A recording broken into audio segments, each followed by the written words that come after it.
everybody, this is Irma Brody with Gatorade X. Thank you so much for tuning in.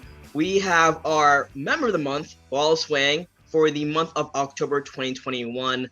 Welcome, Wallace. How are you doing today, sir? Very good. Glad to be here. And congratulations for being member of the month. Oh, okay. That's kind of cool. So yeah, tell me a little bit about your background in writing, because that's what we like to do when we contact, well, not just contact, but when we get to know better the members of the month. I see that you're in San Diego, so how is it, first off, being a writer in San Diego? You're almost in LA, you're right there. But how's it like being a writer in San Diego? Is there a film scene whatsoever there? Yeah, there's filming down here, but I mean, I'm originally from Detroit, so any Okay. place outside of Detroit is like heaven. So it's like being in San Diego, even though we're close to LA. I've driven up to LA a lot, and I used to get into bit roles and commercials and movie music videos, and it was fun. I liked seeing the scenes. I liked seeing how movies and commercials and industrial videos were put together. So it's been fun. But as a writer, I like studying how the movies are made, and I like reading the screenplays and analyzing them, and then actually watching the movies to see what they did, how they filmed it, what they cut, what they changed, and try to visualize how I would have written that movie. So I just love analyzing movies. So from Detroit to San Diego. So I would like to know, even before you came to San Diego, did you write in Detroit, and what led you to writing in the first place? I know not every writer wakes up and go, you know what, I'm gonna be a writer. That's what I'm gonna do for my career, because I know it's a very tough road. So obviously for you, I'm sure you didn't just wake up one day and say, I'm gonna be a writer and go through all these hardships as a aspiring screenwriter like we all do. So what was it road for you? What was the path like for you? It was in my senior high school year, and I just remember one day actually waking up and saying, I want to be a writer, and to be a writer, I better start writing. Yeah. So I grabbed my dad's typewriter and just started writing just off the top of my head, just because I knew if I wanted to be a writer, I had to start writing stories. So I would write stories and I would hand them to my classmates to get their feedback. And I originally wanted to become a novelist. Okay. And that's where I started writing short stories and giving it to my friends. And back then we didn't have the internet, so you had to physically hand a story to somebody and let them read it. And that's how I got started as a writer, because I knew if I was going to be a writer, I had to write. It was really that simple. But now that I look back at it, that was kind of profound that I came up with that idea. I didn't, obviously come up with that idea, but just doing it was a huge step in the right direction. So you're on the typewriter and you're giving your work to your classmates, but at the time, were you conscious at all about format, about structure, about the beats of a screenplay, or did you just kind of free write and just whatever came to mind, you wrote it on paper and then you sent it off to your classmates? How did that work? I had no idea what I was doing. I was just writing off the top of my head. But the one thing that actually helped me was Sid Field's book, Screenplay, came out. And I happened to be in the bookstore and I saw it. And that book helped me realize there's a structure. And it's not just people writing off the top of the head, that there is a structure, there is a format. And that is how stories are told. And then from that point on, I started reading lots of books and just analyzing story structure. Yeah. And so you read the book and then you started watching movies after that. You go, oh, okay, now it makes sense. I get it. I mean, I still didn't get it. I got the rough idea that there was a structure in storytelling, but it really didn't hit home until I saw the movie Die Hard and read the screenplay. And that made me realize that there's a strong structure behind all of these great movies. So then I would start renting great movies and crappy movies and getting the screenplays. And back then you had to buy them, the screenplays, from a place called Script City up in LA. And I don't know how much it cost you, but I'd always spend my money buying these scripts. And I still have a bunch of them just laying around. And I would read them and I would analyze what made a good script and what made a bad script. And that's how I got better and better at analyzing story structure. Yeah. And so who influences you? I know you mentioned Sid Field as a writer, but in terms of filmmakers out there, in terms of screenwriters, what has impacted you and your writing? I like interesting movies. Not I like the James Bond, the Marvel movies and stuff like that. But I really like to analyze the off the wall Yeah.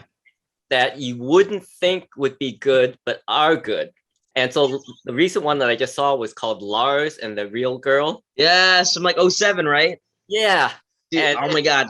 if you don't know anything about it, it's about a guy who gets a sex doll and he walks around pretending it's real. And it sounds like it's going to be a bad movie or it's going to be a raunchy movie, but it's really just emotionally impactful because it shows how he's using that as a defense to avoid dealing with real people. Yeah.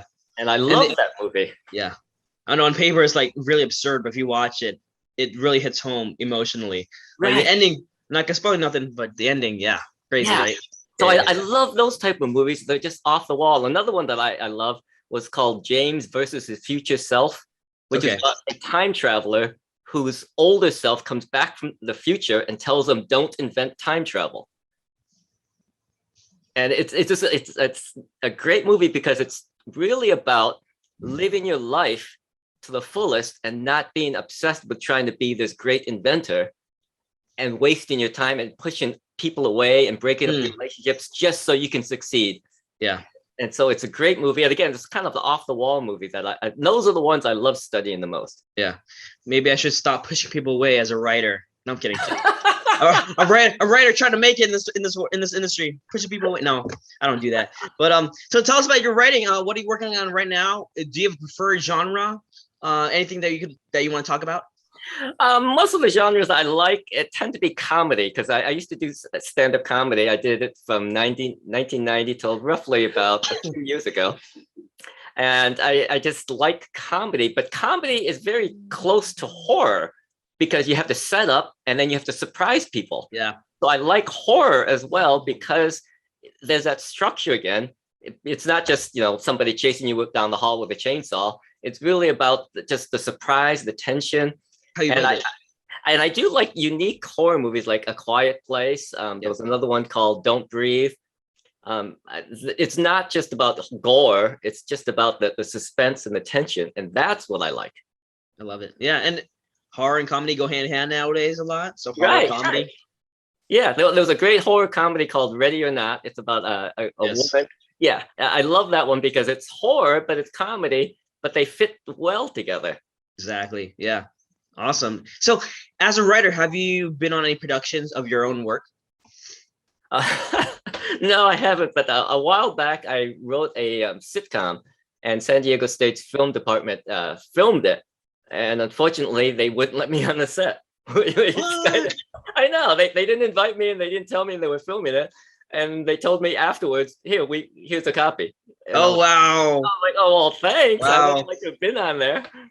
They're just like, thanks so much for the rating, and here you go, without you knowing that you wrote it, that we filmed it. Here you go. yeah. And I was kind of like, well, I guess this is what Hollywood's going to be like. Maybe someday you'll be on your own production. They'll let you on set, hopefully in the future. Right. Yeah. So, as the member of the month for Getting Made X, tell us about your not only your favorite moment or favorite part of being part of the program, but maybe what you took away the most so far being part of Getting Made X. Oh, the best part about Getting Made X is the feedback. Not just the monthly feedback from Film Freeway, but the person-to-person, the member exchange of the scripts, of the feedback. And I've learned so much from other people and seeing other people's scripts. And just doing that on a regular basis I feel like it's really elevated my screenwriting knowledge and skill. It's just been incredible. That's the one key that I think is really important in Getting Made X. Absolutely. Now, Wallace, it's been such a pleasure speaking with you the last 10 minutes. But before we go, are there any sites you'd like to share? Any official sites, maybe social media you'd like people to check out? Oh, well, I have my own screenwriting blog called the 15-minute movie method.com. And that's where I just write about what I've learned from the latest movie that I've seen and the techniques. And I do that specifically to write down my own notes. So that way I can find them again. That's so cool. Thank you. I gotta check it out now. Now that you mention it, I have to check you out, Wallace. Okay, I'm glad you. Well, thank you so much again, Wallace. congratulations once again for being the member of the month for CanMadeX. Everyone tuning in, thank you so much. We'll see you again next month for our next member of the month. Take care.